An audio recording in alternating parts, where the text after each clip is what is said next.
For those of you who have joined us in past sessions, it's really wonderful to have you back. Thank you for being here. And for anyone newly joining us, it's great to have you and have you be part of the community and the conversation. And the aim of this series, of course, is to program discussions that speak to some of the most critical questions of the day surrounding Canadian democracy, and in today's case, US and Canadian democracy as well.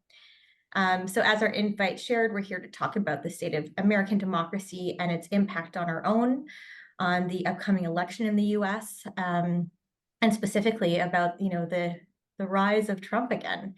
And we're going to do this today through the lens of our guest, Professor Rob Goodman's new book called Not Here: Why American Democracy is Eroding and How Canada Can Protect Itself. So today we're going to explore concepts, talk through challenges, and try to see what the opportunities are for all of us. And I'm really hoping for your active participation. There'll be lots of points of engagement throughout, and I really look forward to your questions and comments in our chat box throughout and at the end as well during our dedicated question period. And I can see some of you doing it already, but for those who've just joined, I'm really looking forward to all of you introducing yourselves to me and to one another in the chat. So please go ahead and also share what organizations you're tuning in from today. So just to get a sense of where all of you are at early on, I'd love to engage all of you in a poll question, which my colleague Ashley is going to put up on the screen. Ashley, can you put up the poll question? Thank you. So I'd just like to get an early sense on a scale of 1 to 5. How likely do you think it is that Trump will be elected or reelected, we might think, putting democracy at further risk? So right off the gate, we have a strong indication that a 4 to 5, so 80% chance. But there is dissension across the board. Some people thinking it's quite low, some people thinking it's quite high. Okay, so let's explore those nuances some more in our conversation as we get into it. So to help us think through some of these issues and explore this narrative, I'm really excited to have our guest join us today, Professor Rob Goodman, political science professor at TMU. And for a fun and special edition, I'm also excited to share that our founder, John Beebe, will also join us in conversation due to not only his personal passion in this area, but also due to his dual citizenship as an American and Canadian. And we're going to do that in a moment, but first I just wanted to offer a land acknowledgement before we get into the discussion today. So today we're meeting virtually. You may not be on the same ground as me. I am currently in Toronto, which is the traditional territory of many nations, including the Anishinaabe, Haudenosaunee, Huron-Wendat, and Mississaugas of the New Credit Territory. So instead, please join me in acknowledging the Indigenous peoples of all the land we're on today, and to reflect on that importance.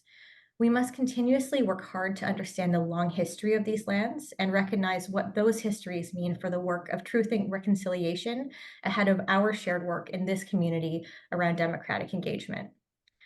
Land acknowledgements encourage us to think of the history that brought each one of us to be where we are today and try to understand our place within that history. So I encourage all of you to take the time to learn about the lands you call home and to think about what you're doing personally to advance reconciliation in Canada. So with that, I'd like to welcome Rob and John. It's really wonderful to have you. Thanks for being here. Rob, I think, we'll start with you right away. Congratulations on your new book, Not Here. We've all been sitting with this book the last couple of weeks, and we appreciate so many of the elements. So I think what we can do is really just jump into the conversation right away. The book really does an amazing job of helping us to understand the difference between the origins of American and Canadian democracy. So I'm just wondering if you can help lay that foundation a little bit in a high-level way for our guests today. Thanks. Yeah, thanks for the question. Thanks so much for having me on. One thing I try to talk about in the book is the importance of national myths. When I use the word myth, I don't really use it in the way that some people do to talk about a falsehood. The myths are there to be debunked. I talk about myths as unifying stories. They're stories that help people understand where we came from, where we're going. And I think that the United States and Canada obviously share a lot of similar history, similar political culture, similar language. They share a continent and a trading relationship and so on. But I think if you look at the myths of how these countries understand how they came to be in their current forms, I think there's important differences. I think there are a couple of things I focus on in the book as providing some of that groundwork. One is the idea of the people, who constitutes the people who get to rule in democracy. And I think painting with a really broad brush, one thing that stands out to me as an outsider to Canada, as someone who is making a home here, but is in the process of, I'd say, becoming Canadian, is how important the idea of multiple peoples and multiplicity and multiple foundings is in the Canadian myth and the Canadian self-understanding. The idea that Canada came to be in its modern form, not as through a process of what gets described in the U.S. as a e pluribus unum, or out of many one. The idea of unifying peoples from around the world to create one democratic people. I think the Canadian idea about sovereignty and the people and who gets to rule has always been a lot more distributed and disunified. Going back to the foundations of the country and going back to the way that Canadians still think about this country, in my experience, as not experiencing a singular history, but as a compact between Indigenous peoples, Anglo-Canadians, Francophone Canadians, and recent immigrants, especially in the 20th century. I think that's a different way of thinking about how the country came to be than how I learned how to think about America when I was growing up and being kind of indoctrinated, as all kids are, into a civic culture. So I think that there's a difference there, and I think that that difference goes to the potential strength of a kind of populism that appeals to the people and its right to rule. Because I think in Canada, the question that always gets raised when that comes up is, which people are we talking about? Which Canadian people, and who, and on what terms? The other thing I'll point to is I think that the founding stories and the origin stories of the U.S. are much more centered on the idea of founders, heroic political figures who had almost, in some accounts, a supernatural wisdom, or in some even more religiously informed accounts, almost a direct line to God, and won independence and democracy and sovereignty through a violent revolution and through a deliberate construction of a political project that was understood as self-consciously new and made by these founders. Of course, Canada has founding figures as well, but I think there are differences. I think one is the idea that it's a little bit harder to mythologize, glorify, revere Canadian founders in the same way, not because they were lousy people, but because the process through which Canada became a self-governing country simply doesn't have that kind of patina of violence and legend and historical distance even that's the case in the American founding. And again, I think the idea that Canadians, in my experience, can be a little bit more detached from their past and a little bit more willing to question received narratives about the greatness of the founders doesn't mean that Canadian democracy will never be threatened. But I think that's a democratic resource. I think it's a way that helps Canadians be self-critical about where this country came from and what it's committed to, in a way that, certainly there are Americans who are self-critical about American history as well. But I think the baseline is it's a little bit harder when everything that you absorb in American political culture is about some kind of inspired founding and an attempt to reclaim that in some sense or other. I think that Canada, in my experience and my understanding, doesn't really have that kind of gravitational point that politics keep coming back to. And I think that, at least on a level of self-understanding and myth as a collective story, that helps Canadians be a little more constructive about the possibility of political change. I think that in general, reverence for founders, for violent foundings, for revolutions, for almost divinely inspired constitutions, I think these are mostly regressive forces in political life. And I'm glad that they're a little less prevalent here. And you'll notice I say a little less. I think that's going to be a theme both in my book and in the conversation, this idea about, of course, there are differences. And I think the question at the end of the day is, how much do they count for? And how much are we talking about tinkering around the margins? And how much are we talking about a real fundamental political difference? And that's something I struggle with in the book. I go back and forth between those perspectives a lot. My hope, and part of what informs the whole title and the idea of Not Here, is that those differences add up to something meaningful. Thanks very much for that, Rob. And I know that John has a couple follow-up questions for you, but one thing I just wanted to ask very quickly about before handing it over is really about the power differential as well. And also, we have these two different kind of narratives and different structures and forces, but there were two things in your book that really struck me. So number one, the quote, "Canadian nationalism is haunted by the possibility of Canadian disappearance." And coupling that with America can't take both itself and Canada seriously, because taking Canada seriously is incompatible with its own myths. I'm just wondering if you can meditate a little bit on, these power disparities and those quotes that you shared. Yeah, really talk about the second one in particular. This idea about how Americans view Canada, and I have a little bit of expertise in this because I was an American and I grew up and was raised in America for the first 35 or so years of my life. And to the extent that Americans do think about their neighbor, I think it tends to be through a kind of patronizing lens. Of course, there are plenty of exceptions. It's an enormous country of almost 400 million people now, so you can't really paint with a broad brush without being aware that you're doing so. But I think part of the reason that the image of Canada, if any, in U.S. culture is of the kind of friendly, inoffensive, extra polite neighbor, it does ideological work, it does political work, because Canada's story is about the ability to found a relatively peaceful, multinational compact of founding peoples on very different principles and understandings of who constitutes the people and what that means for democracy than in the U.S. story. Not as if Canada's never experienced political violence, not as if they aren't both settler colonies, not as if they both don't have long and ongoing histories of Indigenous displacement. And yet, nevertheless, the idea that Canada had a very different political development that took it to a very different place with different systems and political cultures and understandings of what governments and people owe to one another, that would really, I think, challenge the kind of normative understanding of where American history has gone and is going. And I think that's part of the reason that Americans don't really want to engage with this, because it really puts a lot of the American character into question. But the point about power differentials is that as someone thinking about this in the U.S., you never really had to. There never really had to be that degree of arrangement because the power differential is so baked in. And this is not just a coincidence. I really think the power differential between Canada and the U.S. is almost a fundamental founding principle of Canada. Part of the story of the birth of Canadian Confederation, the emergence of Canada as what its framers called a new nationality in what had once been British North America. The emergence of this new nationality comes out of a period of potential great power conflict between Britain and a rising U.S. and the choice of the British Empire to back down from great power conflict in North America because it was not very lucrative and it wanted to concentrate its efforts elsewhere.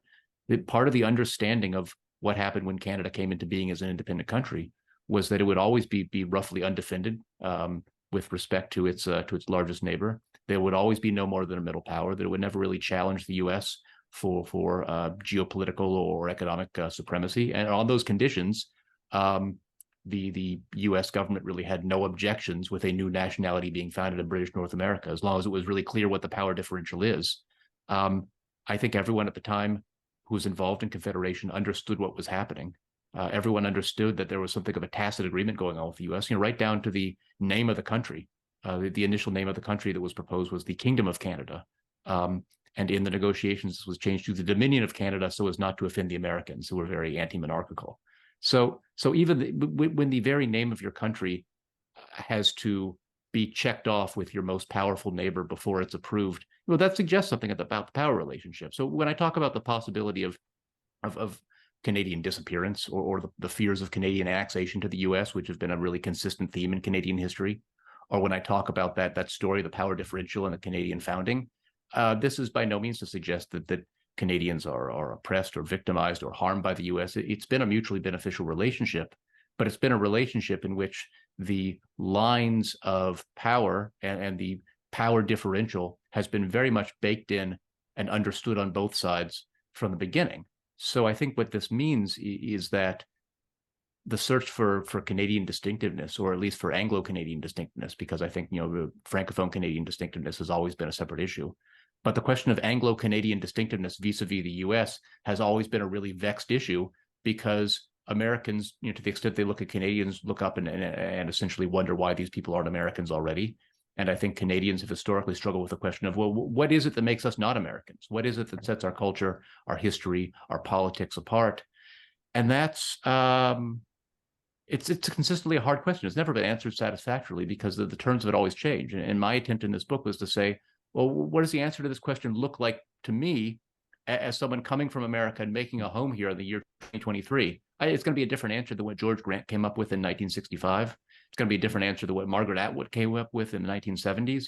But I think it's part of a tradition of at least Anglo-Canadians really thinking about distinctiveness vis-a-vis the U.S. and what that can tell us about politics in the present. Yeah. And Rob, I think that is one of the great services of this book, especially for me also as a American who has now pledged my allegiance to the monarch and their heirs in perpetuity. And I appreciate that. That there are mutual beneficial elements to it, and I think there are definitely distinct elements that you elucidate very, very well within the book. But returning to the subject at hand, in this moment is Trump, and I think you've just laid out something very powerful, in terms of at least one strand of the American tradition, the American story of this, unapologetic, no introspection, and rooted in a sort of violent experience. And I think Trump in many ways embodies that whole tradition. Now, it's not the only tradition, thank God, within the U.S. experience, but if we see that move forward, and if Trump were elected a second time, do you think Canada can continue to have a mutually beneficial relationship? And what, do you think that Trump is coming out of that tradition, or is he a unique aberration in the U.S. environment? Yeah. So I think on the first question, maybe you'll have to remind me about the second one by the time I'm done finishing the first. But on the first question, I think that in many ways, I think the relationship is going to be put under enormous strain, not just in terms of trade policy, because Trump has some real protectionist instincts, but also in terms of defense alliances and foreign policy. By the way, whenever I talk about this, I really want to give a note and a citation to Kim Richard Nossel's book, Canada Alone, which from the perspective of a foreign policy expert is really looking at the question of what a Trump presidency again in 2024 and onwards would mean for Canada's foreign policy specifically. So he's much more of an expert in that area than I am. So I highly recommend it. But my perspective is, of course, there's going to be tension and distinctions. To the extent that it's a mutually beneficial relationship, that's going to come under strain. I guess what I try to write about in the book is there's only so much we can do about that as a middle power and as the junior partner in this relationship.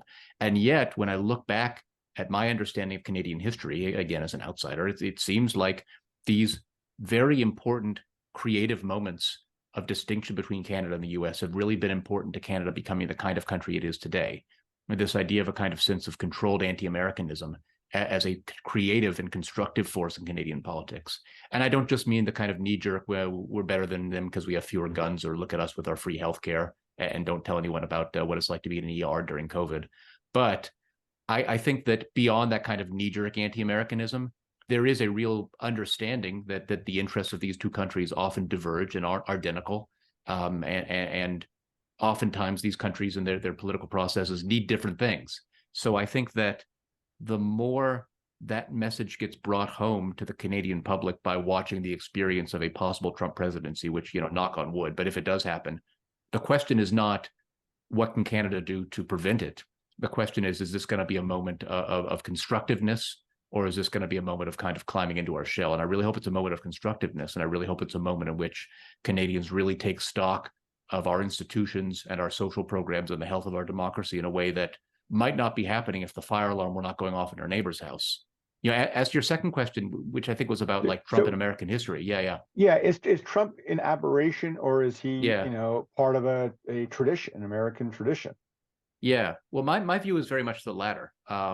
Is that he's very much part of a tradition. I think that it's really tempting and easy to overstate the extent to which Trump is kind of sui generis just because of how outrageous his persona is.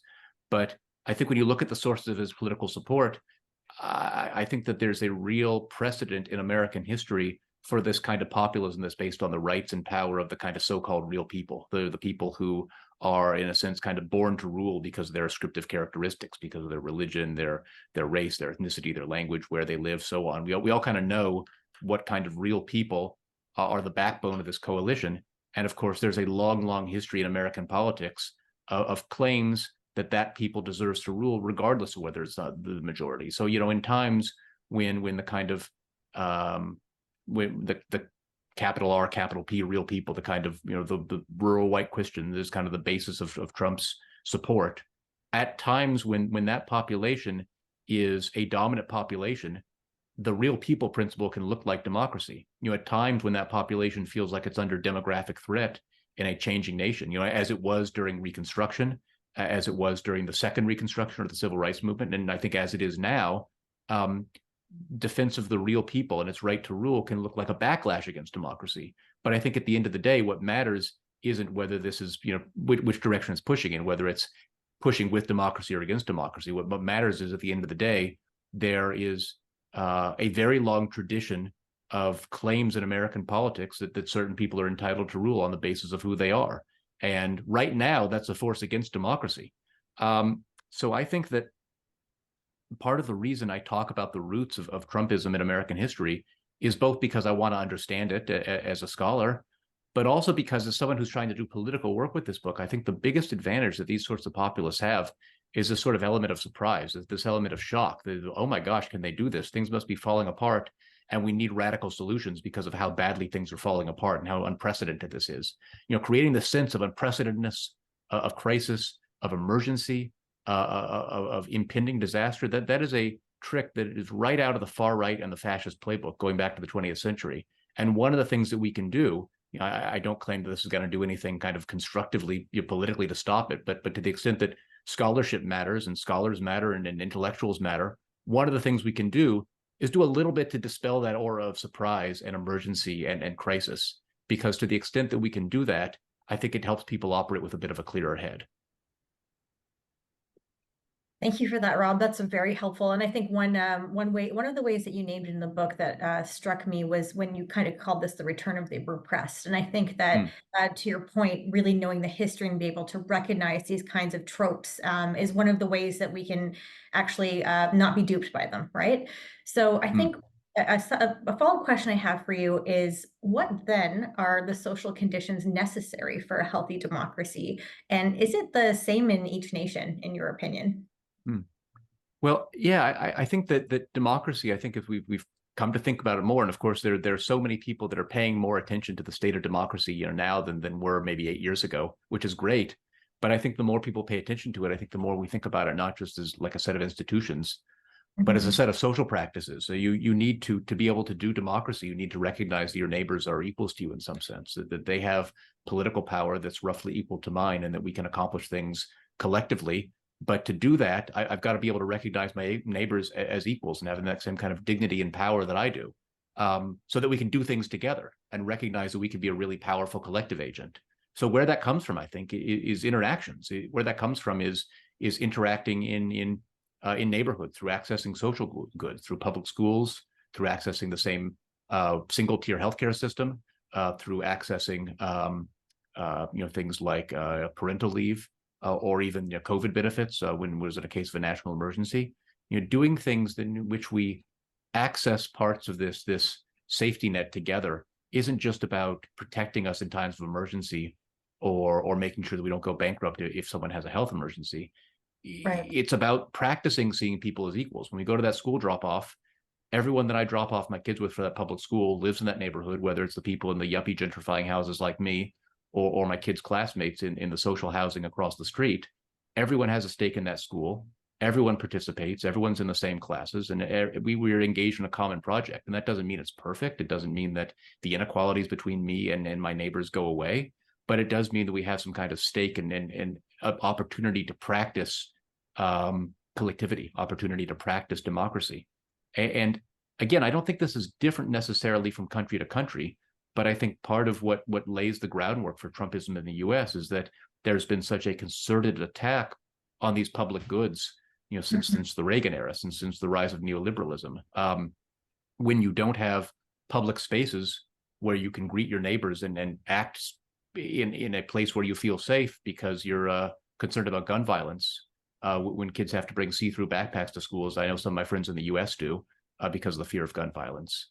When public education is ideologically attacked and becomes a political football, these are all losses of opportunities to practice democracy with our neighbors.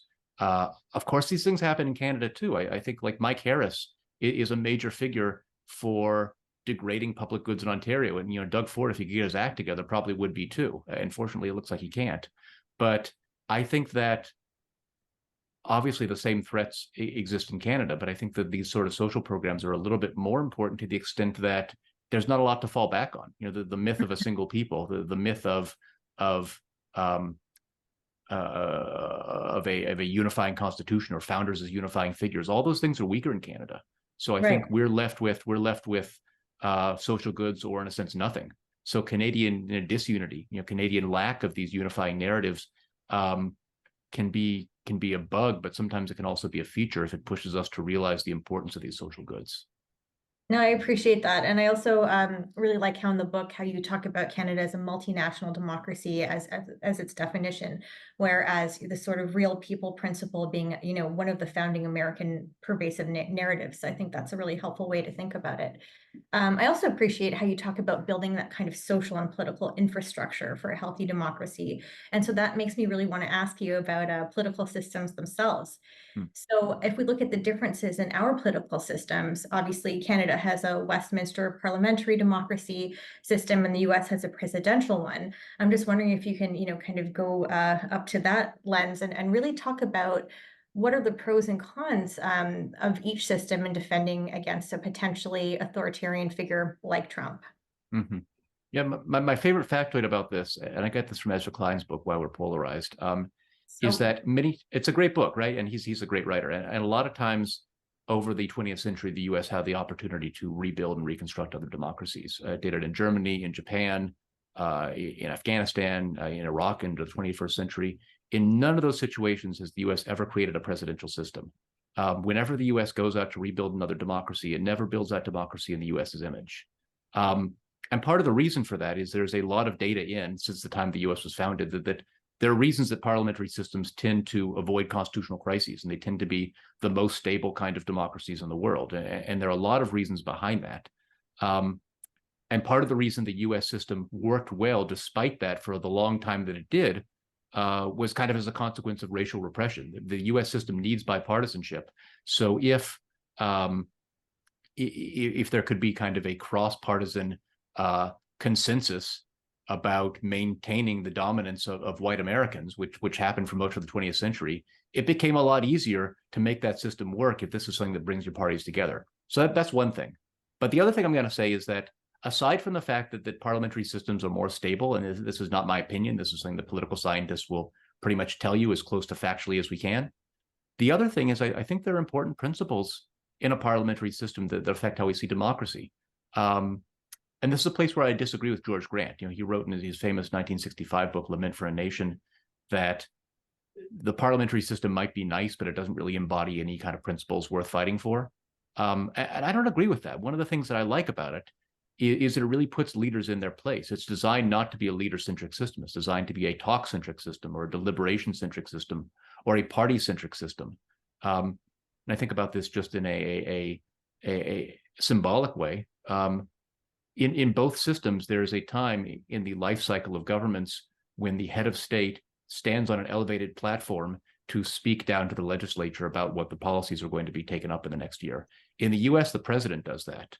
In Canada, the governor general, who represents the monarch, does that. It's a position of a monarch to speak down and deliver decrees to a legislature. And I think a lot of kind of reverence for the individual person of the president is built into the presidential system. And this is not just a Trump thing. Think about the way that Aaron Sorkin liberals talk about the president. Think about all the kind of reverence for the Jed Bartlett character that gets projected onto Obama, and then it kind of like sees a funhouse mirror image in the way that people project onto Trump. I think that this is not great for democracy in the sense that it trains us to valorize and honor single charismatic leaders and to defer to them in ways that maybe we shouldn't. So I think that kind of authoritarianism is a little bit baked into the system, even when the authoritarian guy happens to be the guy that I like. And now, again, going back to comparisons, one thing that concerns me about Canadian democracy and even parliamentary systems around the world is that they're all presidentializing in the same way. And a lot of that's a consequence of media. That we don't talk about the Liberal Party so much as we talk about Justin Trudeau. We don't talk about the Conservative Party. We talk about Pierre Poilievre. We see these parties as centered in their leaders, who are then able to discipline parties and act essentially as presidential figures. So I think part of what worries me about the loss of Canadian distinctiveness is saying, like in a parliamentary system, we have resources for learning how to cut our leaders down to size to treat them with a little more skepticism, to be a little more on our guard against political charisma. And to the extent that charisma is built in, to the Trudeau phenomenon, especially in the 2015 Trudeau phenomenon, that scares me a little bit, and that's something I think that's worth pushing back on. And Rob, building on that, I mean, the one piece, and both of us worked for the U.S. Congress, and the U.S. Congress, highly dysfunctional institution, but designed that way. And Parliament, what sort of scares me here is the potential for one party or one leader, especially if they have a majority, to really just push through without accountability, Right. whatever their agenda is. And so help me understand why either that hasn't happened, how much of a threat that is, and then, the potential upside, if any, of sort of the U.S. system with its checks and balances, because that's what, there's, checks and balances are at the center. You don't hear that within the Canadian context in the parliamentary system. Yeah. I think there was a great book in the 90s that came out about just that point that you talked about, called, I think, The Friendly Dictatorship. And I think the cover was a picture of like Jean Chrétien wearing a military uniform with all sorts of like medals and wearing aviator sunglasses, like he was kind of a classic dictator image. But yeah, the Canadian system, or any kind of Westminster system, allows that to happen. So what prevents it? I think that a couple of things. I think in Canada, especially, regionalism is a big deal. There's only so far the federal government can push before there's backlash, whether it's Western backlash or Quebec-centered backlash. I think that that's sort of a check that's built into the kind of multinational understanding of Canada that doesn't exist so much in the U.S. But I also think that power outside the parliamentary system matters too. There's a lot that the prime minister could do in a parliamentary system. There's not as much that he or she could get away with. And I think that part of that, what that means is, in a future in which there is a say, far right prime minister in Canada, whoever it is, who is unilaterally implementing policies without a lot of kind of deliberation or consultation, or doing things that trample public opinion, I think that's when it's important for people to get out into the streets. I think that's why labor unions matter so much. And I think Canada's union density is a big help here. I think that's when provinces are able to push back, and we lead on Canadian federalism. So I think there are other kinds of checks in the system. But at the end of the day, I think part of the reason that I'll take those risks over the risks of the U.S. system is I think that the system that is founded so much on checks and balances in an era when people also demand a lot from their governments is I think designed to, not designed, but inevitably creates a certain kind of alienation. This idea that on issue after issue, we see this disconnect between majorities of the American people and how issues poll and what comes out of Congress. See the tremendous popularity, for instance, in the U.S. of the expanded child tax credit that what cut child poverty in half for a year or two before Joe Manchin decided it had to go out the window, and so it did. Despite the fact this policy was tremendously popular. So I think that a system that is designed to be really hard to move consistently sets people up for frustration in a way that the parliamentary system doesn't necessarily do. It comes with its own kind of trade-offs in exactly the way that you suggest, and I don't think anyone's ever solved this problem perfectly. I think it's just sort of a question of which set of costs and benefits do you prefer? Which set of trade-offs do you prefer? And I guess right now there's some reasons I prefer this set of trade-offs, even in full understanding of what you're saying about the risks. So I want to talk about social programs a little bit more, but first, I think the thing that I'm dying to get into next is something I've been thinking about and studying for the past year, along with a couple other people I can see on this call, which is polarization. So first, just wanted to say hi to Chelsea Berry and Shweta Menon from PPF, who've been embarking on that quest as part of our team. So I think a lot of the things we're talking about is the rise of polarization. And that's something I said, we've been investigating quite a bit. So I'm just wondering, what are your thoughts on the current state? And I'm also wondering if you could historicize it a little bit so that we understand a bit about how we got here, because these are obviously a lot of the material and social conditions that give rise to a leader like Trump being this competitive in 2023. Thanks. Yeah. No, that's a really good question. It's a thing that I struggle with a lot. I think Ezra Klein's book is great on this, and I highly recommend it. So I'll shut up and say read Ezra Klein's book. But I guess aside from that, part of the way that I'm a little bit the places where I push back on the kind of polarization discourse and I think that there's oftentimes a baseline of saying polarization is by itself a problem in and of itself. And there are ways in which it can be. I get that. I get that part of the reason this is that regardless of what Trump does or what he's convicted for or what he steps in over the next 12 months, there's a very hard floor of support that I doubt he's going to go below 45% of the public support, probably even higher than that. We're probably talking about 48 or 49% of the public, no matter what he does. And that's something that he recognizes, that he can shoot a guy on Fifth Avenue and still maintain that floor of support. And a lot of that is polarization, not just support for Trump, but negative polarization, that there are enough people who are willing to say, I hate Biden or BLM or abortion or public schools or whatever it is, enough that I'll swallow my candidate that I object to. But aside from that, I'll also say that part of the polarization discourse, I think, kind of takes for granted that political unity is good and political disunity is bad, for whatever it is. And I'm more concerned about not just polarization itself, but polarization that enables extremism, polarization that is used for really harmful things. So I think when I look at Canadian history, one of the things that always stands out to me is how big a theme disunity is in Canadian history, how deeply federalized this country is. I've had a friend who says that Canada is a lot more like the United Nations than it is like the United States. That doesn't speak directly to polarization, but I think it does speak to the idea that disunity sometimes can be an asset. Disunity sometimes can be a check on, say, an overweening prime minister who uses the power in the Westminster system to get hers or her way on everything. And disunity can sometimes mean we have to fall back on things like the safety net because there's nothing else to fall back on, or the disunity that comes from doing actual really hard reckoning with the past. I think in a country in which we assume that some kind of disunity and disagreement about our country's story is baked in, it becomes a little bit easier to say that yeah, I as a white Anglo-Canadian, my understanding experience of this country very much diverges from an Indigenous perspective or from a Quebecois perspective, and that in some sense we can muddle along together while recognizing that the stories we tell about this country are very irreconcilable. And that's part of the way that I think that the disunity can actually be valuable. Disunity can help multinationalism as long as there's something there to backstop it. So I always kind of, when the polarization debate comes up, I always want to say, like, for me, it depends. Polarizing around what and under what conditions and what are we trying to get away with, rather than just hearing the word polarization and assuming there's automatically a problem to fix. So I think this concept of disunity within Canada is really interesting. And with that, I'm thinking about this term that you use in the book around refounding, which is obviously, as you know, remaking communities, historical narratives, myths, and telling new stories. So I'm just wondering, A, did I do a good enough job of explaining refounding? And if not, please feel free to explain it to our audience. And B, what opportunity is there for us to use this lens in order to positively leverage some of the disunity that you talk about? Yeah. So thanks for that. I guess one thing I'll say is that I think refoundings aren't that uncommon. I think refoundings are really important historical processes where countries change their regime or their sense of themselves or their sense of the past.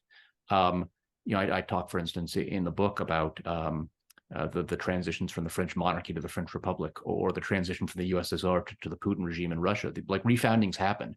I think one thing that strikes me when I look at the comparative history of Canada and the US in the 20th century, I see both countries attempting refoundings in that period, attempting really big changes in how they understand themselves. And again, this is the part of the book that whenever this is a 275 some page book, I understand that I'm talking about enormous historical processes in just a few pages. So everything's going to be painting with a broad brush and everything's going to be oversimplified. But the very oversimplified version that I see is roughly in the middle of the 20th century. Both countries attempt kind of refoundings. In the US, this goes under the heading of the civil rights movement, of the idea that we're going to incorporate especially African Americans, but really all Americans, because it goes a long time around the time of the Immigration Act as well, the opening up immigration in America to multiracial immigration and not privileging Europeans anymore.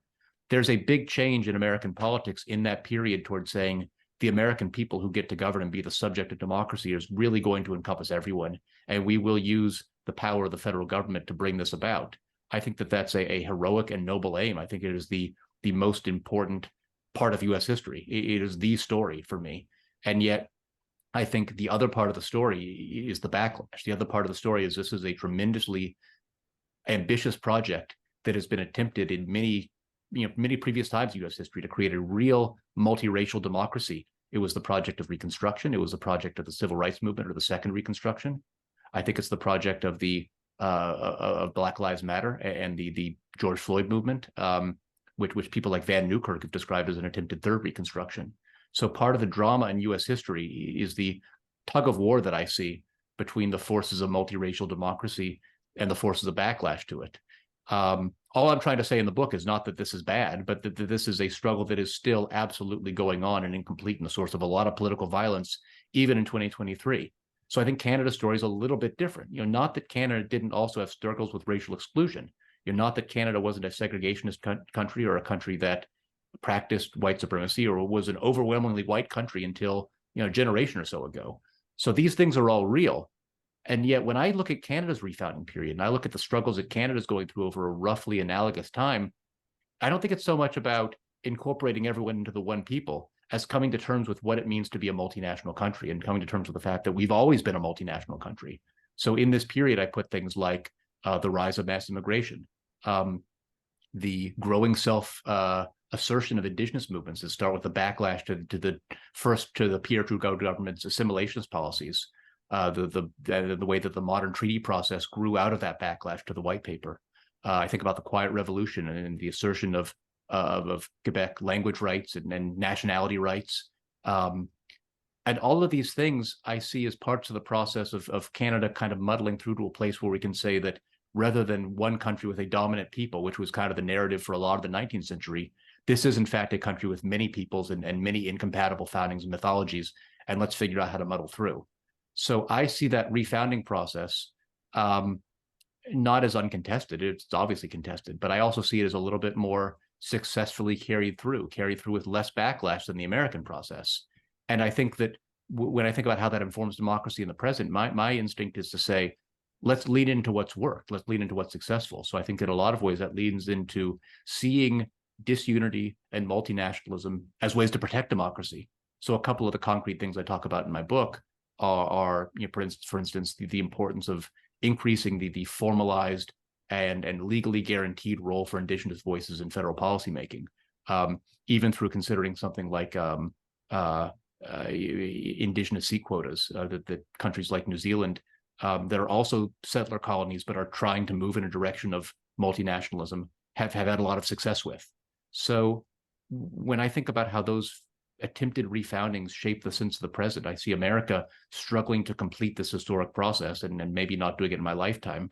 I see Canada with a process that in many ways is kind of more modest, in a lot of ways more about compromise and conciliation, and less about a heroic attempt to establish democracy once and for all. But I also see a process that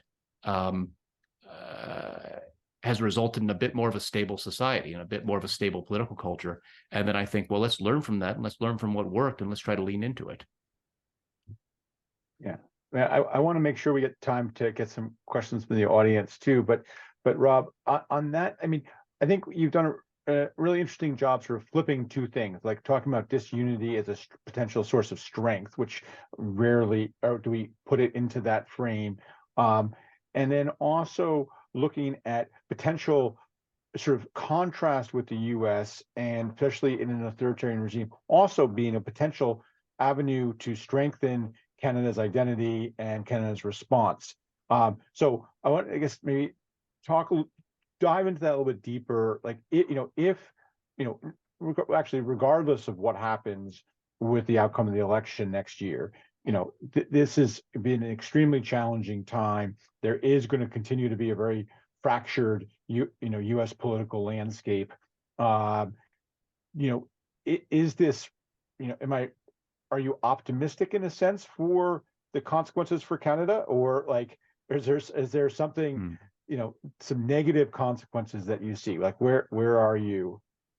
Yeah. I think it's hard for anyone to be optimistic about anything in 2023, That's fine. right? The first thing I teach intro to politics here at TMU, and the first thing I think I said on the first day of class was, who knows what the term polycrisis means? So that's so yeah. In a lot of ways, I don't have that sense of optimism, and yet, I think part of what gives me optimism is not the sense that there isn't a far right in Canada, not the sense that the far right isn't increasing in prominence and that the far right doesn't coordinate with the far right in the US and across the world, but the sense that the backstops against a really aggressive authoritarian movement in Canada are still there.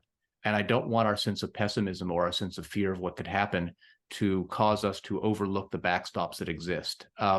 When a lot of people ask me whether I'm optimistic or pessimistic, I talk about Doug Ford because I think about him as an example of someone who's, certainly a conservative premier, someone that I'm not on the same page with politically, but part of democracy is oftentimes you're going to have political and leaders that you don't agree with. And you're going to, whether it's right or wrong, you're going to have parties that you're deeply opposed to that are going to govern from time to time.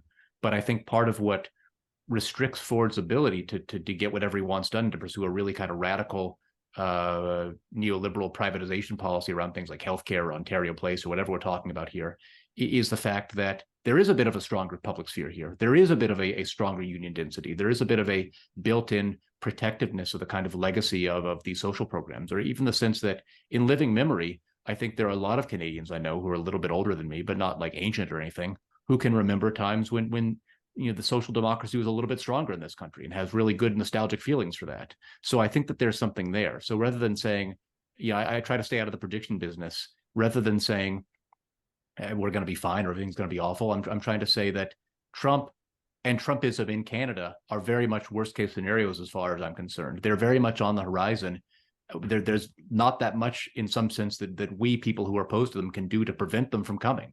There's not a lot we can do to control them. And yet we can think about contingency plans. We can think about backstops.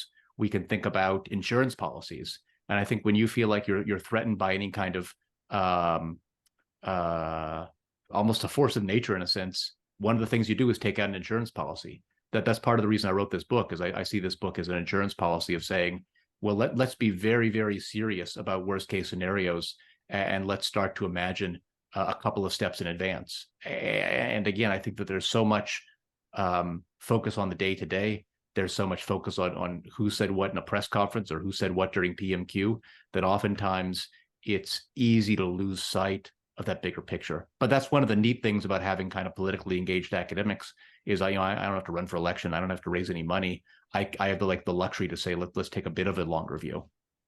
And I think the Ford reference is really important. I mean, when obviously, as we all should remember, on COVID, he implemented some of the strictest lockdowns in North America. And at the very beginning, when pushed on it, and he implemented lockdowns that were the same across the province. They changed over time as more evidence came in, but his inclination was to say we're all in it together. We're going to respond the same way as a people in Ontario, which was a different instinct and different gut reaction than we might see from folks to the south of us. Yeah. All right. Yeah. So I think we should go to at least a couple of questions here from our community. We actually have some amazing questions coming in, so I want to say thanks to everybody for their high level of engagement. The first one I'm going to read out comes in from Diana English. And so Rob, she's asking, are there insights you feel comfortable sharing on how the outcome of the 2024 US election will ultimately, I know this is something that we discussed a little bit, but sorry, I'll start again. Are there insights you feel comfortable sharing on how the outcome of the 2024 US election will influence Canadian voter behavior? So that's how this is a little bit different, assuming the next Canadian federal election is November 2024, so roughly a year from now. Yeah, that's interesting. I think part of it has to do with timing. I think part of it has to do with the question of which election happens first. And I think my understanding is there doesn't necessarily need to be a Canadian election until 2025. But then the question is, can Trudeau hold on for that long? And how does the NDP and Jagmeet Singh game out whether it's worth maintaining this agreement or whether it's worth pushing harder on something like pharmacare? I was on a podcast with an NDP fellow a couple of weeks ago, and he was very much of the opinion that the NDP should be more aggressive and should actually force an earlier election. I don't know. I haven't gamed that out myself. I can kind of see that from time to time. But with that said, I think one thing that we're going to see is that the more Trump is prominent in US politics, the more the Liberal government is going to kind of lean on anti-Trumpism as kind of the last card it has left to play. I guarantee that regardless of when the election is, you're going to see Donald Trump and Pierre Poilievre and so many ads together that you're going to think his name is Donald Poilievre or Pierre Trump or something like that. And I think that that is what the liberal government is going to run on, because that's about, after being in power since 2015, that's about all they have left. So I think that there's going to be an attempt to influence Canadian voter behavior around that, I think, because I think at the end of the day, it's still a country in which it's a closely divided country, and it's a country with, I think, like a roughly, like, still polling, even as the liberal government is just at its nadir, has a pretty consistent center-left majority. So there are going to be a lot of people who don't want to see any kind of connection between the Conservatives and Trump. So then in response, I think, Poilievre and the Conservatives are going to need to be extremely careful about maintaining that distinction, presenting themselves as a kind of distinctly Canadian option and distinctly kind of Canadian conservatism, while at the same time not pushing so hard in that direction that they re-energize the PPC and Maxime Bernier. I think one of the neat things, just neat as a political scientist, about the Canadian system is the way that these dynamics are so complicated by the fact that it's a multi-party system that provides limits and hard kind of caps on the kind of appeals that parties can make. And it also means that part of the challenge for both parties is, in a sense, scaring the marginal voters who might break to the more extreme party on either side into kind of the tent of one of the big tent parties. So I think the attempt from the Liberals to discipline would-be NDP voters will be by saying Poilievre is just like Trump. Do you really want that? And the NDP voting share is going to crash a month before election time, as it usually does. I think, on the other hand, Conservatives are going to say, just what I said. They're going to have this kind of bind between saying we are very much distinctively Canadian, and yet we are not such a red Tory kind of party that Bernier is going to get any kind of second life. So that's why they don't pay me the big bucks. I guess if I was a conservative strategist, I'd be trying to figure that out right now, and I'm sure they have smart people working on it. But I do think that it's going to be as if Trump is running in the Canadian election. I guess last thing I'll say about that, I think from the Liberal perspective, I really don't like that line of attack. I think that they do that because that's what they have. But again, there's a kind of knee-jerk anti-Americanism. Aren't we glad that we're not that?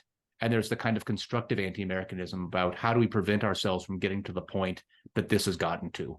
And I think that because it's the pressure of an election, and because it's the pressure of a government that's like 20 points down to the polls and failing, the perspective is going to be they're going to be much more inclined to take the easier path out, which is just oh my gosh, Poilievre and Trump are identical, period. And I don't think that that's really a recipe for constructive policymaking. So I really hope if Justin Trudeau, if you're listening, please take the harder path, because I really think that not only is that more constructive, I think it's more promising in the longer run. Thank you for that, Rob. And we have one more really interesting question come in around kind of election outcomes. And it's the idea of thirdness, because obviously with the polarization we're discussing is really cutting across partisan lines in the US. So Abigail is asking, what do you think the role of independent candidates will play in 2024? And do you think a coach indictment or Koch indictment of Haley today will make any kind of difference in who the nominee might be? Yeah, really good questions too. So I think first, there's so many variables here. I think it kind of matters like where the third party challenge is coming from. I think if it's a kind of like no label sort of centrist challenge, you can imagine like the kind of like fantasy ticket of Mitt Romney and Joe Manchin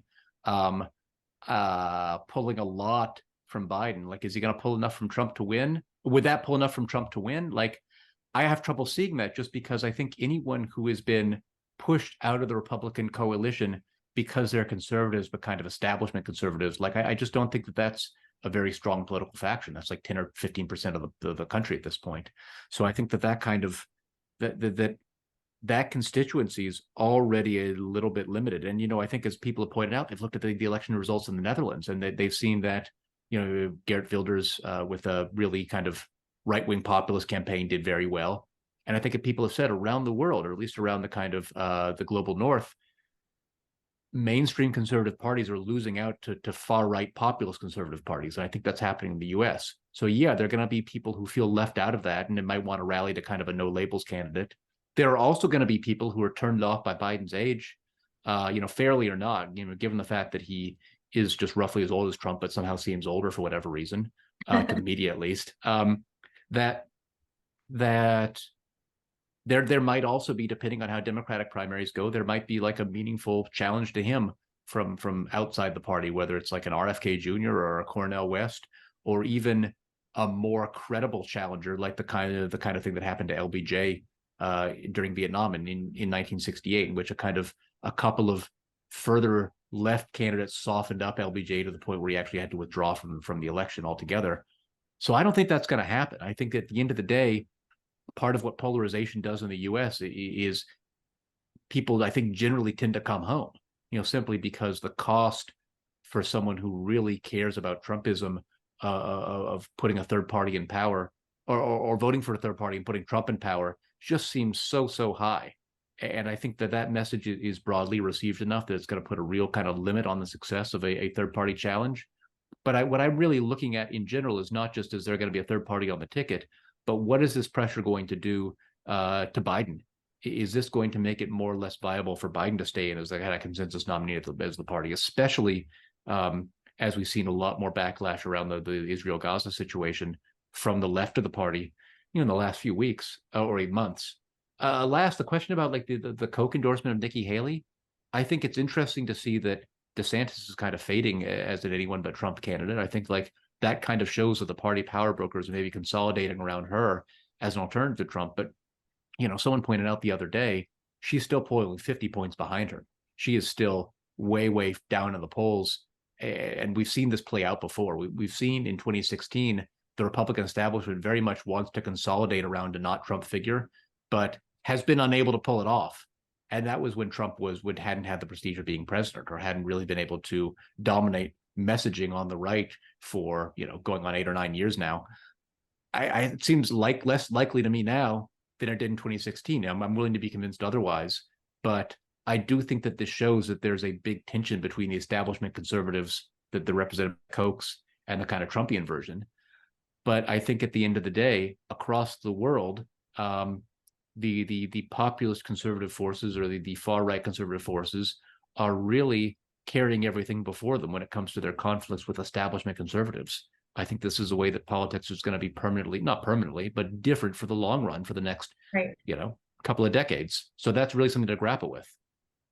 Thank you, Rob. And I think we could easily go on for another hour. We didn't even get to half of the questions that we could have, but I think that we were able to go really in depth, and I really appreciate your insights. I think one question I want to leave everybody with is, as individual actors, how can we make sure that the future of Canadian democracy is in our own control? I think Rob has given us so many things to think about and pathways that we can take on an individual level, whether it comes to recognition or how we think about Canadian democracy. And so, Rob, I want to say thank you. John, it was wonderful moderating with you today, and I'm so glad we had thank you.